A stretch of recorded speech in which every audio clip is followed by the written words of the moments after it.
শিবরাত্রিতে কি বেলপাতা চয়ন করা যাবে? না, শিবরাত্রির দিন বেলপাতা চয়ন করা যাবে না। তাহলে কোন দিন বেলপাতা তোলা যাবে না?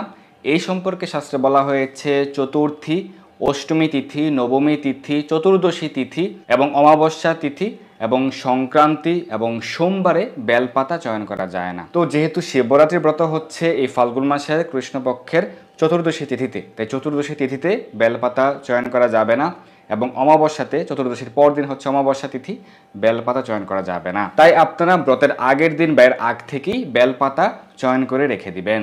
এখন প্রশ্ন হচ্ছে বেলপাতা কিভাবে অর্পণ করতে হবে, কয়টি বিল্লপত্র অর্পণ করতে হবে? তো বিল্লপত্র শিব ঠাকুরের অত্যন্ত প্রিয়, কিন্তু বিল্লপত্র অর্পণের ক্ষেত্রে পাতাটি উল্টিয়ে অর্থাৎ মসৃণ দিকটি নিবেদন করতে হয় এবং এই ক্ষেত্রে 3টি বিল্লপত্র, 3টি পাতা একসঙ্গে রয়েছে এরকম বিল্লপত্রই অর্পণ করা উচিত। তো এরকম কয়টি পাতা আপনি নিবেদন করতে পারেন? সেক্ষেত্রে 1টি হতে পারে, 5টি হতে পারে, 11টি, 21টি, 28টি বা 108টি, যার পক্ষে যতটুকু সম্ভব বিল্লপত্র আপনি শিব ঠাকুরকে নিবেদন করতে পারেন। এক্ষেত্রে আপনি পঞ্চাক্ষর মন্ত্র ওম নমঃ শিবায় এই মন্ত্র উচ্চারণ করে নিবেদন করতে পারেন। এছাড়াও বিল্লপত্র অর্পণের মন্ত্র রয়েছে। তো বিল্লপত্র অবশ্যই ধুয়ে নিবেদন করতে হবে। বিল্লপত্র ধুয়ে অল্প জল সহিত পাতাটি উল্টিয়ে মসৃণ দিকটি শিবলিঙ্গে আপনি অর্পণ করতে পারেন।